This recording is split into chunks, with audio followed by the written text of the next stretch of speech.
حصہ دوم مکہ قسط نمبر 12۔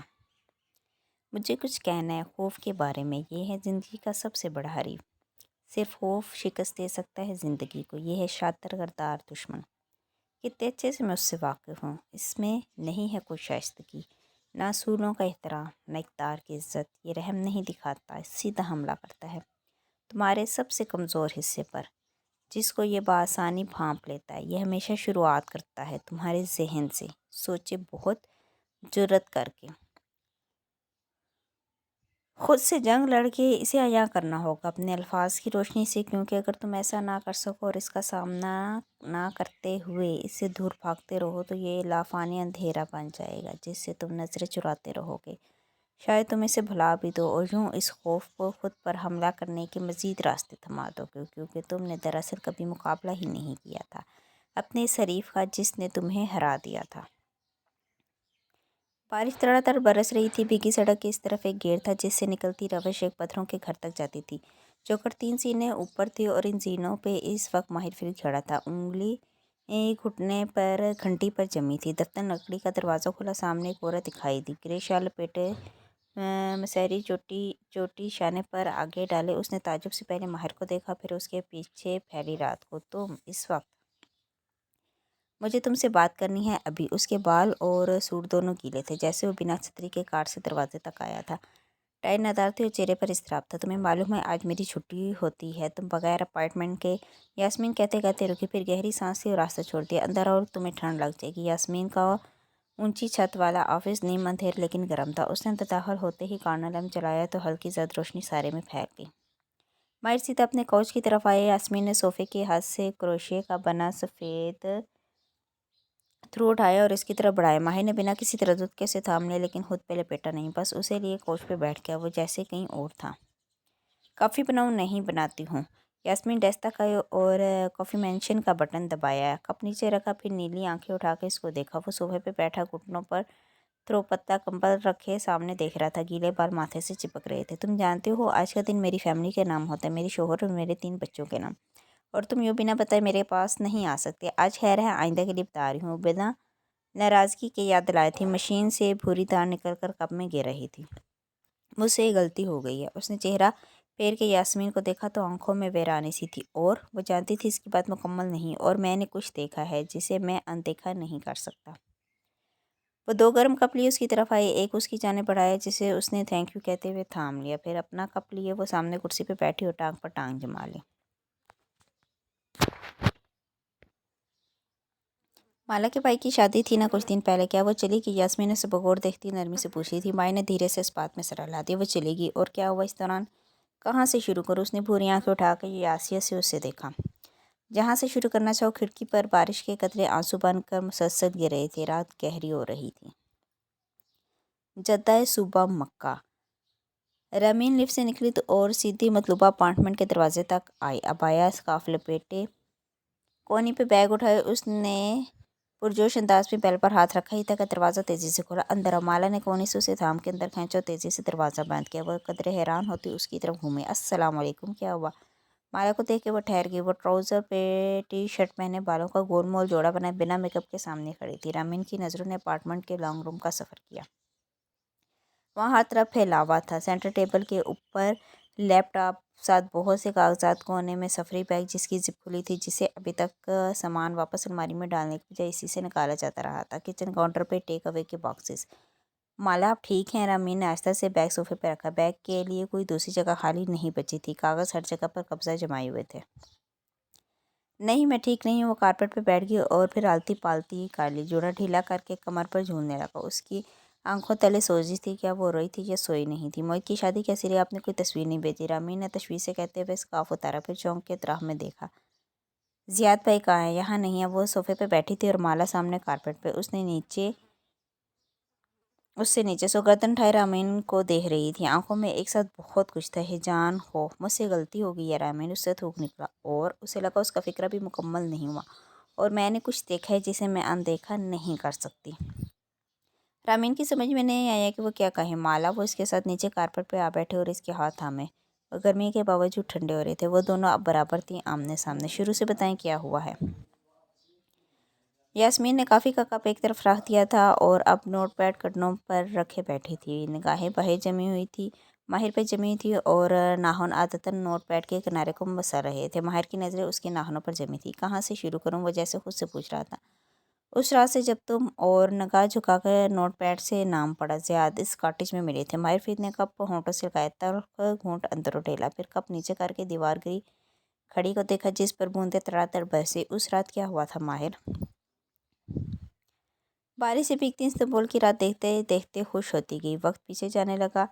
चंद डूबते सूरज अफक से वापस जुड़े। चंद सुबह रात की तरफ लौटी। कैलेंडर के सफ़ात उल्टे रुख पलट गए। यहाँ तक कि वक्त हमें उस मसनूई झील के करीब बने कॉटेज तक ले आया जिसकी खिड़कियाँ अंधेर रात में रोशन दिखाई देती थी। नांग रूम में आतिशदान के अंदर लगा हीटर सुलग रहा था। माहिर फिर विंग चेयर पर बैठा, पैरों की कैंची बना के ओतोमन पर रखे हुए थे और इसके सामने ज़िया सुल्तान खड़ा था। ब्रीता पहलू में गिरे हाथ में था और स्पॉट आंखें माहिर पर जमी थीं।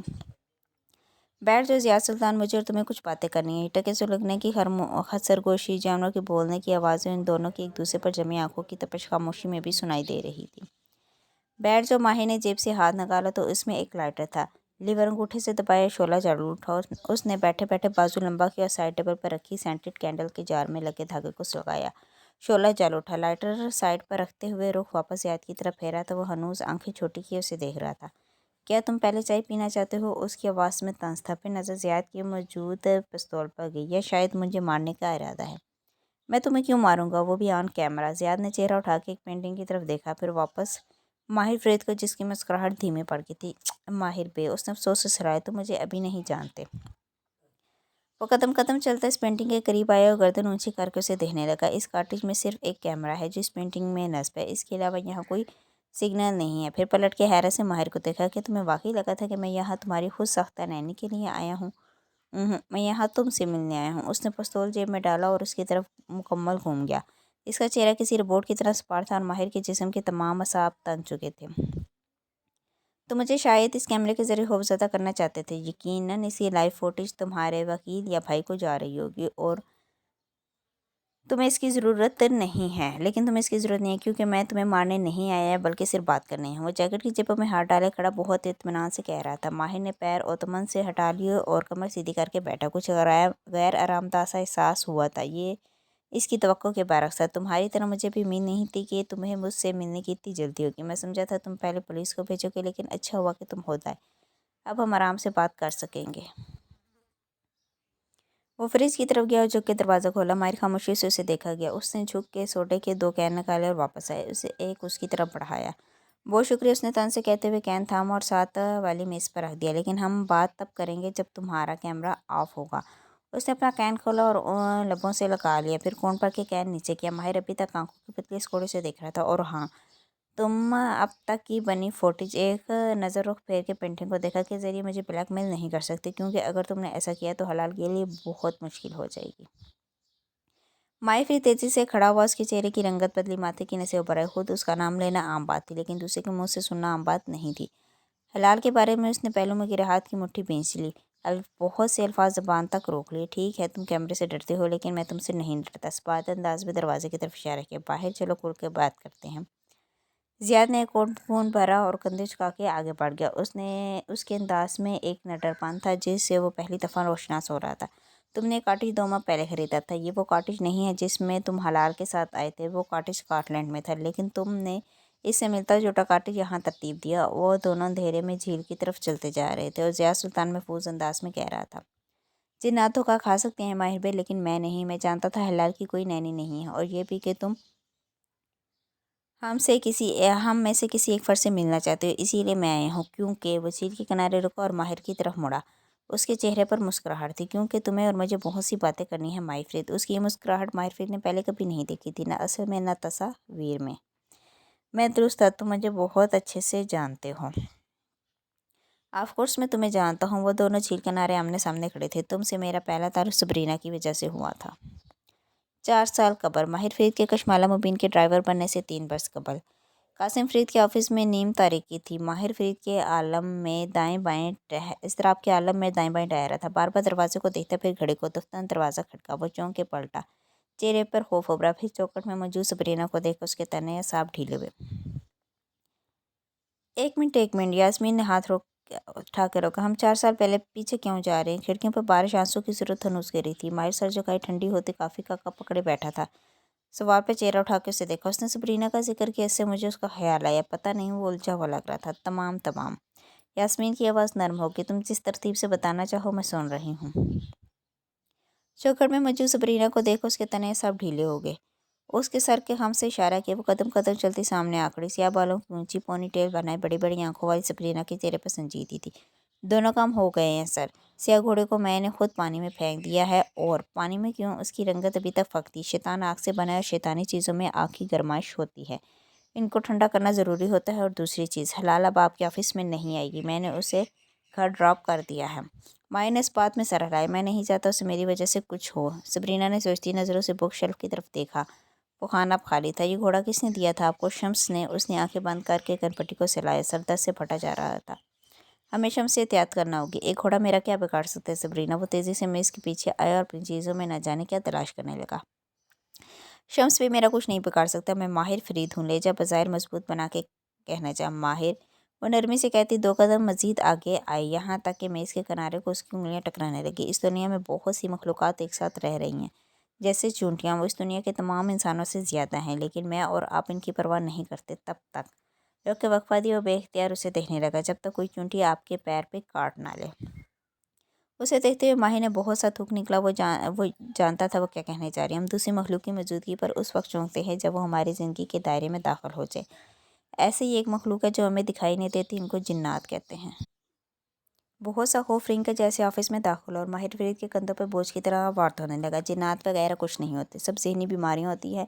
ये हलाल वाला महज एक इत्तफाक था। इसने निगाहें चढ़ाते हुए फोल्ड हुई लैपटॉप स्क्रीन ऊंची की। पेशाने पे बिखरे बाल पसीने से गीले हो रहे थे। अगर हलाल भी इसे सुन सकती है तो वो कोई इंसान नहीं है, वो एक जिन है और वो आपके पीछे पड़ चुका है। ऐसा कुछ नहीं है। वो खड़े खड़े आधा झुका स्क्रीन को देख रहा था। कीबोर्ड पर हाथ रखे तो उंगलियां कपकपा रही थी। इसका हल है। माहिर वो नरमी से उसको देखती। मुझे कोई हल नहीं चाहिए। उसने आवाज़ को सख्त बनाना चाहा, लेकिन हलक खुश्क हो चुका था। आपने मैदे की दवा की प्रेस्क्रिप्शन क्यों रीफिल करवाई थी? माहिर ने चौंके से देखा। सबरीना गौर से उसकी आंखों में देखते हुए पूछ रही थी। मैदे की दवाओं से याद आया, मुझे कभी कभी मैदे में दर्द होता है। और क्या वो दर्द आपके गले तक पहुंच चुका है? वो जहाँ था वहीं ठहर गया। हाँ, पहले सीने तक, फिर गले तक। अल्फाज हलक में अटक गए। बेख्तियार गर्दन पर हाथ रखा। जैसे तमाम अमराज मैदे से जड़ पकड़ते हैं, वैसे ही जब जादूगर किसी जिन को इंसान के पीछे लगाते हैं तो वो सबसे पहले उसके मैदे में जाकर छुपता है और वहाँ से वो उसके तमाम अज़ा को मुतासिर करने लगता है। इससे पहले कि वो आपके दिमाग तक पहुँचे, आपको इसके बारे में कुछ करना होगा। बेचारा में कुछ बोल ना सका, फिर चेहरा सुर्ख हुआ। गुस्से से लैपटॉप स्क्रीन फोड़ के, तुम पागल हो? उसकी आवाज़ बुलंद हुई। तुम किस शहर में खड़ी हो के कैसी बात कर रही हो? इस शहर में हर तीसरी गली में एक जादूगर बैठा है। मुसलमान, हिंदू, यहूदी और ईसाई। हर दिन का जादूगर अलग है। कभी चले मेरे साथ, दिखाऊंगी आपको। वो मुस्कुराई। उसके गाल की हड्डी काफ़ी ऊंची थी। मुस्कुराने से आंखें लंबी हो जाती थी। इनमें एक चमक थी, कुछ शफाफ सा। माहिर के माथे की लकीरें ढीली होती की। तुम क्या कहना चाहती हो? मेरे मैदे का इन आवाज़ों से क्या ताल्लुक़ है? ये पोजेशन का पहला साइन है। पोजेशन? उसका चेहरा सफ़ेद पड़ने लगा। आपके गिर्द एक, उसने हाथ से इशारा किया, एक तारीख सी एनर्जी है, एक साया जो आपके जिस्म में दाखिल होने की कोशिश कर रहा है। वो आपके दिलो दिमाग का कंट्रोल हासिल करना चाहता है। अगर आप अपना कंट्रोल वापस नहीं लेंगे तो वो हर चीज़ पर काबिज हो जाएगा। वो आपसे अपनी मर्ज़ी के फैसले करवाएगा। मैं आपकी मदद करना चाहती हूँ सर। वो कतई अंदाज में कहती हुई उसकी आंखों में झांक रही थी। क्या आप मुझे अपनी मदद करने देंगे? उसने अपने सर को इस बात में हिलते हुए महसूस किया। उसका जहन यकीन और बेयकीनी के दरमियान उलझा था। तुम ये सब कैसे जानती हो? उसे अपनी आवाज़ सुनाई दी। मेरी वजह से एक इंसानी जान एक जिन के हवाले हो गई थी। मैं ये दोबारा नहीं होने दूंगी। उसकी आंखों में गुलाबी सी नमी तहने लगी। इस एतवार आप मेरे साथ कहीं चलेंगे और जो मैं कहूँगी वही करेंगे। माहिर का सर फिर से इस बात में हिला। उसके सारे जिस्म पर ठंडे पसीने आ रहे थे। कॉटेज के बाहर बनी झील तारीकी में डूबी थी। उसके किनारे खड़े दो साए एक दूसरे को देख रहे थे। कुछ कहोगे नहीं? ज़िया सुल्तान गौर से उसका चेहरा देखा जो खामोशी से उसको देख रहा था। या शायद तुम समझ रहे हो कि मैं बाहर ला कर तुम पे गोली चला सकता हूँ? मैं किसी से नहीं डरता ज़ियाद, ना इंसान से न जिन से। वो बोला तो उसकी आंखों की पुतली हनूज सिकुड़ी हुई थी, मगर आवाज़ हमवार थी। मैं वक्त से पहले कोई काम नहीं करता। जैसे तुम्हारी ज़िंदगी मेरे हाथों ही ख़त्म होगी मायफ्रीद, लेकिन अभी इसका वक्त नहीं है। इसलिए आज रात मैं तुम्हें ज़िंदा रहने दूंगा। जेबों में हाथ डाले ज़ियाद उसकी तरफ रुख मोड़े खड़ा कह रहा था। माही ने धीरे से हंस के सर झटकर पानी को देने लगा। मौत तो ज़िंदगी मकतूब होती है ज़ियाद। तुम मुझे मेरी मौत से पहले मार नहीं सकते, और जिस दिन मेरी घड़ी आ पहुंचेगी उसके बाद कोई मुझे ज़िंदा रख नहीं सकेगा। मैं सिर्फ तुम्हारा ये नया रुख समझने की कोशिश कर रहा हूँ। तुम मुझे तब भी जानते थे जब मैं कश्माला का ड्राइवर बन के तुमसे मिला था, लेकिन तुमने ज़ाहिर नहीं किया मैं तुम्हें बहुत कुछ समझता था, सिवाय एक दरकार के। लेकिन गहरी सांस लेके तहसीन से कंदिश गया। ज़ियाद की मुस्कुराहट गहरी हुई, पानी को देख रहा था और ज़ियाद उसे। आहिस्ता आहिस्ता तुम मेरे काम करने के तरीके से वाकिफ़ हो जाओगे। वो तो तुम थे हमेशा से, वो पानी को देखते हुए जैसे याद करके कह रहा था। लिफ्ट में कश्माला पर हमला तुमने करवाया था और वो जब उठी तो सर पर हाथ रख के दर्द से कराह रही थी। यानी हमलावर ने उसके चंद बाल तोड़े थे। तुम्हें सहरे इश्क के लिए उसके बाल चाहिए थे। ज़ियाद ने हल्के से कंदिश किया। तुम जानते थे मैं कैफ नहीं माहिर फरीद हूँ, लेकिन तुमने कश्माला को नहीं बताया, वरना वो पूछती कि तुम कैसे जानते हो, और इस सवाल से तुम डरते थे। माहिर ने चेहरा मोड़ के उसे देखा। ज़ियाद सुल्तान के इत्मीनान में कोई फ़र्क न आया। तुम सबरीना को अपनी मंगेतर कहते हो, हालांकि उसका कोई मंगेतर नहीं था। मैं अभी तक इस फ़रेब की वजह नहीं समझ सका। ज़ियाद धीरे से मुस्कुराया, लेकिन उसकी आंखों में तपिश थी। सबरीना तुम्हारी वजह से मौत के मुंह में गई थी माहिर, तुम एक साइकोपैथ हो और ये तुम्हारा तरीका वारदात है। तुम पहले औरतों को खुद से मोहब्बत में मुब्तला करते हैं, फिर उनको ज़माने के हवाले करके छोड़ देते हो। तुमने सबरीना के साथ ये किया और अपनी कज़न ज़ारा के साथ भी। वो चौंका, ब्रूस तेजाब से उठे। वल्ला ज़ियाद सुल्तान मुझसे अच्छी तरह वाकिफ़ है। आवाज़ में तंज सा है। और अब तुम कश्माला के साथ भी यही कर रहे हो। ज़ियाद की मुस्कुराहट गायब हो गई थी। उसकी मुलाकात में पहली दफ़ा उसके चेहरे पर एक ऐसा जज्बा उभरा था जिसे वो काबू नहीं कर सका था। बेबसी भरा तैश। माहिर फरीद ने गौर से उसे देखा। क्या तुम अपनी बीवी पर शक कर रहे हो? नहीं, उसे गहरी सांसी। मैं चाहता हूँ कल तुम मुझसे मिले थे, क्यों मिले थे मुझे इससे सरोकार नहीं है। आइंदा भी मिलो को, क्योंकि यकीनन तुम शादी पर मदऊ होगी और मैं तुम्हें इससे मिलने से नहीं रुकूंगा। अच्छा, फिर किस चीज़ से रुकोगी? वो जैसे ज़ियाद का चेहरा पढ़ने की कोशिश कर रहा था। पी कैप के चेहरे पर साया किए हुई थी। यह शायद वो झील किनारे फैली तारीख की थी। वो उसको पढ़ने में नाकाम हो रहा था। तुम एक अच्छे बिजनेसमैन हो और मैं चाहता हूँ कि मैं और तुम एक डील कर लें। मसनूई झील के किनारे एक लम्हे के लिए खामोशी छा गई। 4 साल कबल वो एक तवील सड़क थी जिस पर कार दौड़ती जाती थी। आसमान सुरमई बादलों से बोझल था जो पानी के वजन तले मुसलसल रस रहे थे। ये पानी कार की खिड़कियों से टकराता नीचे बह रहा था। माई शीशे टिकाए बाहर भागते सब्जाजार को देख रहा था। हम कहाँ जा रहे हैं, आप देख लेंगे।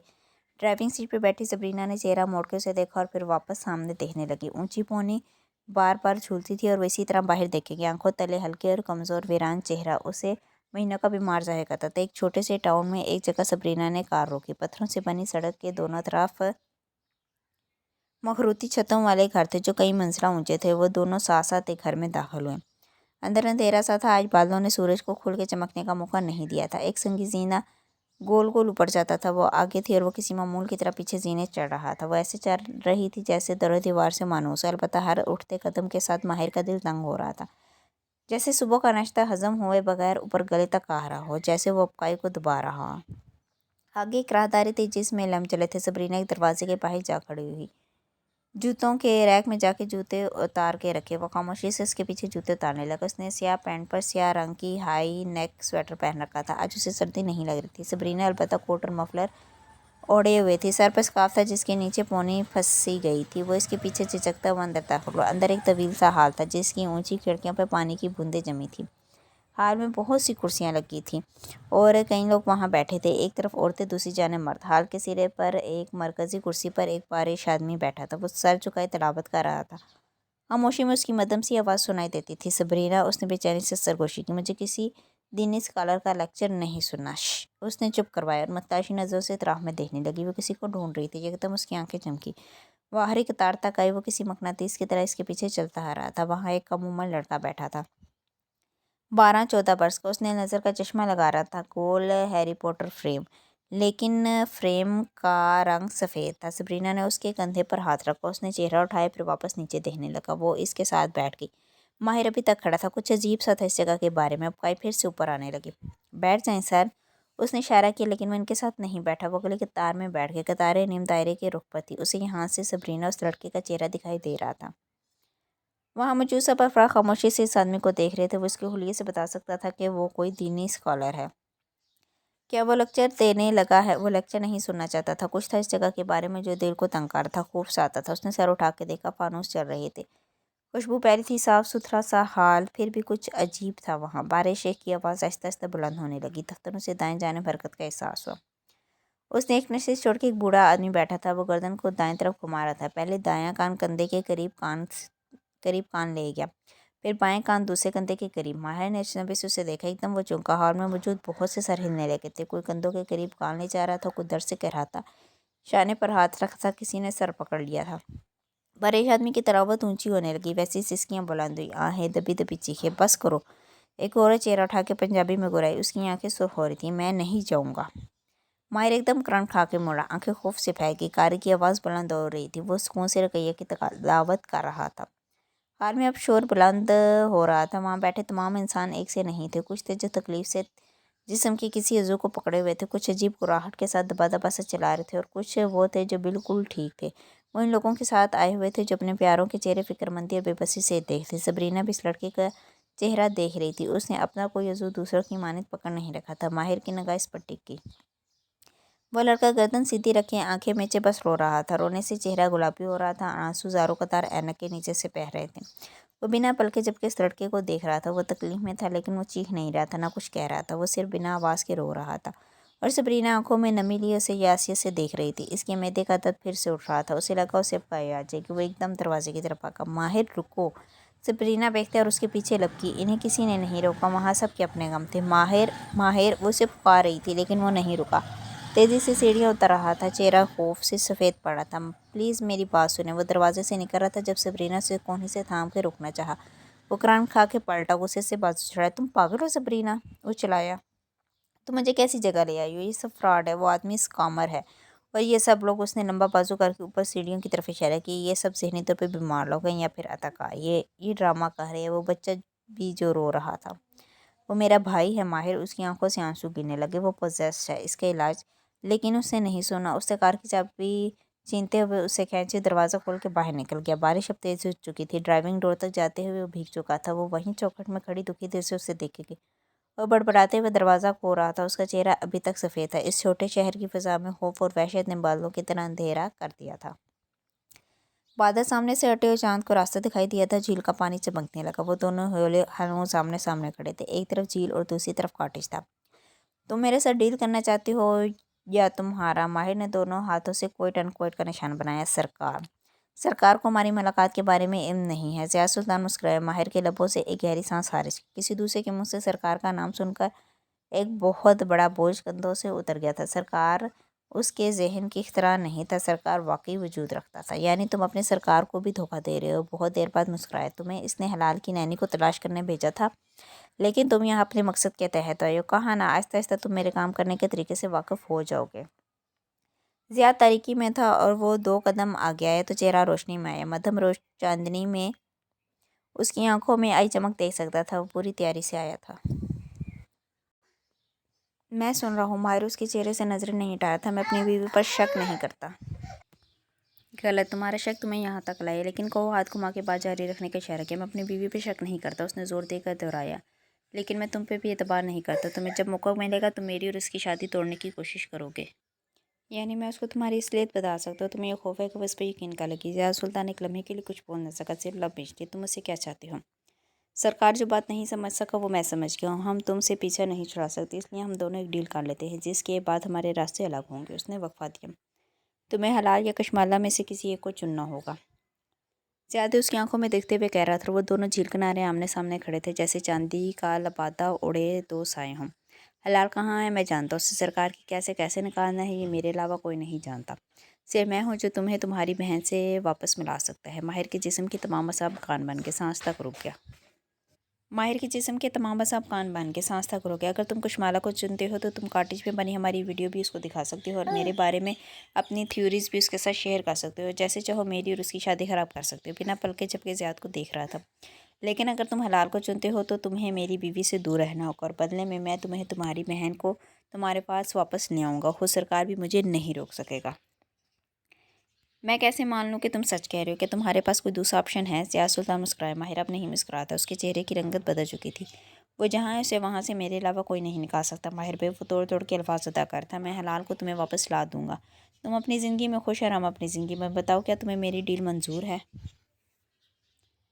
काटी झील का पानी और चांद की मध्यम रोशनी सब खामोश गवाह बने उसे देख रहे थे।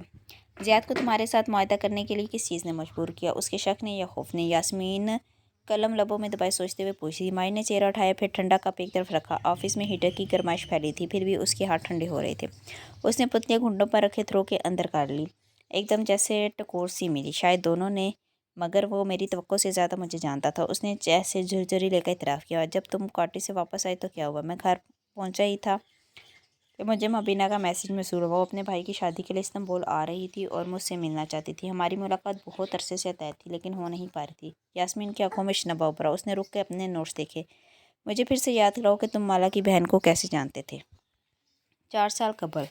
वो सब रोज़ सबरीना को इस छोटे शहर में छोड़ के खुद लंदन वापस आ गया था। वो बारिश में वापस कैसे आई होगी उसे नहीं मालूम था, ना वो पूछना चाहता था। उसने सबरीना का सामना नहीं किया। वो इससे नाराज़ था या शायद उसे इस पर गुस्सा था। अगले रोज़ उसे दोहा जाना था। वो ऑफिस के बगैर चला गया। उसने तय कर लिया था कि वह चंद दिन लंदन से दूर रहेगा, हलाल से दूर, शम्स से दूर, अपने मैदे की दवाओं के साथ, दोहा के अपार्टमेंट में कैद होके। मैं सबरीना से नाराज़ था, शायद वो भी मुझसे नाराज़ थी। उसे होना भी चाहिए था। मैंने उसके भाई के रोने को अदाकारी कहा था। उसने आंखें बंद की, एक कर्ब सा चेहरे पर फैल गया। लेकिन मैंने उससे माजरत नहीं की। इन दिनों मेरे गुस्से के आगे कुछ नहीं ठहर सकता था। मुझे माजरत करनी चाहिए थी, लेकिन मैं नहीं कर सका। वो हमेशा मेरे मसले हल करती थी। मैं खुद नहीं जानता था कि वो मेरी पीठ पीछे मेरे लिए कितनी जंगें लड़ती होगी। शम्स का ड्राइवर करते हुए मोड़ काट रहा था। नाक को गुस्सा था और आंखों में बेबसी। कारफोन ऑन था और उसने नगीना बेगम की आवाज़ गूंजी थी। ये कैसे हुआ शम्स? उनका लहजा तेज़ था। नहीं मालूम, बस इतना जानता हूँ कि माही ने वो घोड़ा फेंक दिया, इसलिए अब आप उसका भेजा नया तोहफा। एक नज़र फ्रंट सीट पर डाली जहाँ छोटा सा पैकेट रखा था। उसके ऑफिस में रखने जा रहा हूँ। कार सिग्नल पर रुकी। उसने जला के खामखा हॉर्न दिया और इर्द गिर्द के लोग नागवारी से पलट कर उसे देखने लगे। और वो तुम्हें ये करने देगा? वो कतर में है, उसे नहीं मालूम होगा। मेरा सवाल वही है, ये सब कैसे हुआ? नगीना बेगम की आवाज़ में गुर्राहट थी। शम्स चौंका। सरकार, एक घोड़ा ही था, उसने फेंक दिया। हम अगला हथियार राह देंगे। और सिग्नल खुल गया और उसने कार आगे बढ़ाई। कमअक्ल इंसान बात एक घोड़े की नहीं है, वो इतनी बरहमी से बोली कि शम्स गड़बड़ा के चुप हो गया। जानते उस घोड़े में कौन छुपा हुआ था? शम्स ने खुश लबों पर जबान फेरी। समझ में ना आया कि क्या कहे। वो इन चीज़ों के बारे में मोटा मोटा इल्म रखता था, बारीक बीनों से वाकिफ ना था। आपका कोई मोक्कल? वो आसिफ था, और आसिफ कोई आम मोक्कल नहीं था। उनकी आवाज़ में अब मलाल दर आया। उसकी उम्र 150 बरस से ऊपर थी। जानते एक मोक्कल काबू करने में कितना वक्त और तवानाई लगती है? कई हफ्ते खुद को गंदा मैला रखना होता है, नजासत से भर के। कब्रिस्तान में कब्रों के दरमियान बैठ कर रातें गुजारनी होती हैं, और फिर ऐसे जिन्नात करीब आते हैं जो शदीद नजासत को पसंद करते हैं। एक दफ़ा वो कब्ज़े में आ जाए तो हम इन्हें खुद से बांध लेते हैं। कैसे? खौफ से। खौफ इस दुनिया का सबसे कदीम तरीन हथियार है। हम जिनको डराते हैं कि अगर उसने हमसे आज़ादी हासिल करने की कोशिश की तो हम उसका रिस्क रोक देंगे और उसकी जान ले लेंगे। मौका समझता है कि आमल उसकी जान और उसके रिस्क का मालिक है। इस खौफ के तहत वो बरसों हमारी खिदमत करता है। शम्स की कार सुस्त हो चुकी थी और वो सांस रोके सुन रहा था। आसिफ बरसों से हमारे साथ था। वो मुसलमान था, तुम्हारे जितना मुसलमान। उनके लहजे में तंज था। मुसलमान मोक्कल को आज़ाद करवाना आसान नहीं होता। जब शहर के मरीज़ रूहानी मुआलजों और अल्मा के पास से ले जाए जाते हैं तो वो इन पर कुरान पढ़ते हैं। कुरान जिनको ज़ाहिर कर देता है। मुआलिज आलिम उसको कहता है कि मरीज़ का पीछा छोड़ दो। जिन नहीं मानता, लेकिन मुआलिज हर चंद दिन बाद मरीज़ पर कुरान की तिलावत करके जिनको कमज़ोर करता रहता है, यहाँ तक कि कई हफ्तों या महीनों की मेहनत के बाद वो जिनको यकीन आ जाता है कि उसके रिस्क को जाने का मालिक सिर्फ अल्लाह है, तो वह जादू करके कैसे खुद को आज़ाद करा लेता है। लेकिन जानते हो उस दिन क्या हुआ? क्या किसी ने आसिफ को आज़ाद कर दिया? एक ही घड़ी में। आसिफ सिर्फ घोड़े से ही नहीं निकला, बल्कि मेरी कैद से भी बाहर रिहा हो गया। किसी ने उसे आज़ाद किया है शम्स। उनकी आवाज़ में गैज़ो गज़ब से कांप रही। शाहिद माहिर ने शम्स उलझ किया। आसिफ जा चुके और हमारे पास जानने का कोई ज़रिया नहीं है। मगर इस रोज़ क्या हुआ था ये तुम मालूम करोगे। और अब ये मामला हमारे लिए तुम्हारा काम नहीं रहा। अब ये हमारी अना का मसला है। हमारा बरसों पुराना मोक्कल जिसकी वजह से एक लम्हे में हमें छोड़कर चला गया, वो शख्स हिसाब देगा। शम्स ने उलझ कर फ़ोन रखा, फिर सर झटका। वो ये बात किससे मालूम करे? माहिर के ऑफिस में मामूल के काम जारी थे। शम्स को हाल में दाखिल होते बहुत से लोगों ने देखा, लेकिन कोई रद्द-ए-अमल नहीं दिया। माहिर फरीद का सुतेला बाग था, यहाँ जब मर्जी चाहे आ सकता था। शम्स तेज़ कदमों से नाक की सीध में देखता आगे बढ़ रहा था। एक हाथ में पैकेट थामे रखा था और माहिर के ऑफिस का दरवाज़ा खोला तो अंदर अंधेरा था। शम्स के लबों पर मुस्कुराहट तरी। इत्मीनान से अंदर दाखिल होकर उसने एहतियात से दरवाज़ा बंद किया, फिर बत्ती जलाई। कमरा रोशन। अगले ही लम्हे उसकी मुस्कुराहट गायब हुई। हेलो शम्स साहब। माहिर की कुर्सी पर एक लड़की बैठी थी, स्याह बालों की ऊंची पौनी बनाए, थोड़ी तले हाथ रखे। वो मुस्कुरा के शम्स को देख रही थी। तुम कौन? शम्स ने बदीका तासरात नॉर्मल किया। हालांकि वो उसको पहचान गया था। वो माहिर की नई सेक्रेटरी थी सबरीना, और आप यकीनन शम्स हैं। हूँ, तुम जाओ, मेरे लिए काफ़ी लो, मुझे कुछ काम है। वो आम से अंदाज में कहता आगे बढ़ा और कोट उतारने लगा, जैसे यहाँ बैठ के काम करने का इरादा हो। ہاتھ میں کیا ہے؟ مشکوک نظروں سے اسے دیکھتی اٹھ کھڑی۔ اس کی مسکراہٹ اب آئی تھی۔ یہ ماہر کی ماں نے اس کے لیے بھیجا ہے۔ اس نے پورے اعتماد سے وہ پیکٹ میز پر رکھا۔ یہ پری ایمبراگو کیوبن سگار ہیں جو اسے تحفے میں ایمبریگو سے پہلے کے سگار ہوں یا تیسری جنگ عظیم کے بعد کے۔ جن ہاتھوں سے آپ انہیں یہاں لائے ہیں انہی سے واپس لے جائے۔ اس نے چٹکی بجا کر دروازے کی طرف اشارہ کیا۔ شمس الدین کا چہرہ سرخ ہوا۔ لڑکی تم ہوش میں ہو؟ میں ماہر کا سوتیلا باپ ہوں۔ سگے ہوتے تب بھی میرا یہی جواب ہوتا۔ وہ سینے پہ بازو لپیٹ کے کسی دیوار کے ساتھ اس کے سامنے کھڑی تھی۔ جو گھوڑا آپ نے رکھا تھا وہ ہم پھینک چکے۔ آپ یہاں کوئی چیز لا کر نہیں رکھ سکتے۔ جا کے اپنے جادوگر کو کہہ دیں کہ وہ کسی دوسرے گھر کا رخ کر لے۔ وہ اس کی آنکھوں میں دیکھتے ہوئے نڈر انداز میں کہہ رہی تھی۔ جادو کی جس نجاست میں آپ پھنسے ہیں وہ آپ کی قبر کو انگاروں سے بھر رہی ہے لیکن دنیا میں بھی آپ کو رسوا کرے گی۔ میں نے آج تک جادوگرنے اور کروانے والوں کو عزت کی موت مرتے نہیں دیکھا۔ آپ کیا بکواس ہے یہ؟ تم مجھ پر الزام لگا رہی؟ شمس کا سارا جسم غصے سے کانپنے لگا۔ آپ کا داخلہ آج سے اس عمارت میں بند ہے۔ آپ کا سیکورٹی کارڈ میں بلاک کر رہی ہوں۔ آپ آئندہ یہاں قدم نہیں رکھ سکتے۔ شمس چند میں اسے دیکھا گیا پھر کیوبن سگار کا باکس اٹھایا اور زہر خند انداز میں مسکرایا۔ تم بھول رہی ہو کہ میں حلال کا باپ ہوں۔ وہ اسے ڈراپ کرنے اور واپس لینے کسی بھی وقت یہاں آ سکتا ہوں۔ سوری میں بتانا بھول گئی۔ حلال کا داخلہ بھی یہاں بند ہے۔ اس نے اشارے سے کہا۔ شمس چند لمحے کچھ بول نہ سکا۔ اس لیے نہیں کہ وہ آپ کی بیٹی ہے۔ آپ کو ہم تب بھی روک سکتے تھے بلکہ اس لیے کہ ماہر نہیں چاہتا کہ آپ کے ان جادوئی کرتبوں کی وجہ سے اسے نقصان پہنچے۔ کچھ تھا اس کی آواز میں۔ شمس جہاں تھا وہیں رک گیا۔ حلال کا اس سب سے کیا تعلق؟ چہرہ سفید پڑنے لگا۔ کیا اس نے آپ کو نہیں بتایا؟ سبرینا نے غور سے اسے دیکھا۔ وہی تو تھی جس نے گھوڑے میں اسے دیکھ لیا تھا جسے ہم نہیں دیکھ سکتے تھے۔ اسی کے کہنے پہ وہ چلا گیا تھا۔ شمس کے قدموں تلے سے زمین سرکنے لگی۔ وہ بہت کچھ کہہ سکتا تھا، غصہ، دھمکیاں، لیکن تمام الفاظ ختم ہو چکے تھے۔ اس نے دھیرے سے کوٹ واپس پہنا۔ ہاتھوں میں جان نہیں رہی۔ کار میں واپس پہنچ کے اس نے وہ پیکٹ فرنٹ سیٹ پر ڈالا اور اس کی پریشانیوں کی فہرست میں بہت نیچے تھا۔ ذہن ایک ہی لمحے میں بہت پیچھے چلا گیا۔ ایک سیاہ سفید سا منظر، کئی برس پرانا، قدرے جوان شمس فون پر اضطرابی انداز میں کہہ رہا تھا۔ سرکار، مجھے ایک دوست نے آپ کے بارے میں بتایا تھا۔ آپ ناممکن کو ممکن کر سکتی ہیں۔ تمہارا ناممکن کیا ہے؟ ایک رعب دار نسوانی آواز میں سنائی دی۔ میں قاسم فرید کا باڈی گارڈ ہوں۔ وہ کون ہے؟ ایک امیر آدمی جس سے مجھے نفرت ہے، شدید نفرت۔ یہ نفرت نہیں، حسد ہے، وہ طنزیہ ہنسی۔ مجھے ہر وہ چیز چاہیے جو اس کے پاس ہے۔ اس کی آنکھوں میں تپش بڑھنے لگی۔ اس کی دولت، معاشرے میں مقام اور اس کی بیوی کے ذریعے سب کچھ ہو جائے گا۔ شمس الدین کیسے؟ اس کے چہرے پر رونق ابھری۔ قاسم فرید پر سحر المرض کرنا پڑے گا اور اس کی بیوی پہ سحر عشق۔ فیس کیا ہوگی؟ سحر المرض کی فیس یوروز میں ہوگی، تمہاری توقع سے زیادہ، لیکن سحر عشق کی کوئی فیس چند برس بعد ہم تم سے لے لیں گے۔ کیا مطلب؟ وہ حیران ہو۔ سحر عشق کی شادی سے پیدا ہونے والا پہلا بچہ سرکار کو ہوتا ہے۔ کیا تم مجھے اپنا بچہ دو گے؟ شمس کو سوچنے میں ایک لمحہ بھی نہ لگا۔ ویسے بھی رابعہ قاسم فرید کی ایک بڑھتی ہوئی عمر کی عورت تھی۔ یقیناً وہ بچے پیدا کرنے کی عمر سے باہر نکل چکی تھی۔ مجھے منظور ہے سرکار۔ منظر بدلا، وقت برس آگے سرا گیا۔ شمس اسپتال کے کمرے میں شل سا بیٹھا تھا۔ نرس ایک کمبل میں لپٹی بچی اس کی گود میں ڈالی۔ وہ چند لمحے گمسم سا اسے دیکھے گیا پھر تیزی سے اسے واپس تھما دیا اور باہر کو بھاگا۔ سرکار، مجھ سے منہ مانگی فیس لے لیں۔ وہ پارکنگ ایریا میں چلتے ہوئے بھیگی آواز سے کہہ رہا تھا۔ لیکن میں اپنی بیٹی آپ کو نہیں دے سکتا۔ ایک ہی نظر میں میرا دل اس کی محبت سے بھر گیا سرکار۔ آنسو اس کی آنکھوں سے بہنے لگے۔ میں یہ نہیں کر سکتا۔ میں کسی سے اس دنیا میں محبت نہیں کرتا۔ میرا کوئی اپنا نہیں ہے۔ مجھ سے میری بیٹی مت چھینیں۔ دوسری جانب ہلکا سا کہکا سنائی دیا۔ جاؤ شمس، تمہیں معاف کیا۔ اور رابطہ منقطع ہو گیا۔ وہ آنسو بھرا چہرہ لیے حیرت سے فون کو دیکھنے لگا۔ کیا واقعی سرکار نے اسے معاف کر دیا تھا یا ٹال دیا تھا؟ اور اتنے برسوں میں سرکار نے جب اس سے حلال کا حال پوچھا اس کا ماتھا ٹھنک جاتا، ریڑھ کی ہڈی میں ایک برقی لہر دوڑ جاتی۔ وہ سرکار کو جھڑک دیتا، کئی موضوع بدل دیتا۔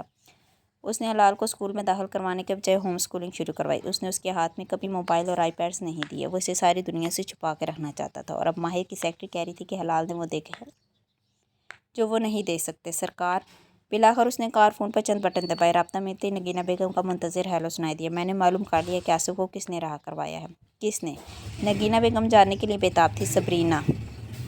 شمس نے خوش ہوتے ہلکے ساتھ الفاظ جوڑے۔ کون ہے وہ چونکی؟ ماہر کی نئی سیکرٹری۔ اس نے گھوڑے میں موجود شے کو دیکھ لیا تھا۔ اسی نے گھوڑا پھنکوا دیا۔ اس نے مجھے دوبارہ آفس میں داخل ہونے نہیں دیا۔ اس کی انگلی پر ڈیجیٹل تسبیح بندھی ہوئی تھی۔ وہ ذکر و اذکار کرنے والی لڑکی ہے۔ وہی آپ کی دشمن ہے سرکار۔ اس کی آواز کانپ رہی تھی، ہاتھ بھی کانپ رہے تھے۔ تمہیں یقین ہے؟ سرکار کا لہجہ مشکوک تھا۔ 100% ہوں۔ وہ سوچنے لگی، ماہر اس وقت کہاں ہوگا؟ دوحہ میں۔ کیوں؟ وہ اس سوال پہ چونکا تھا۔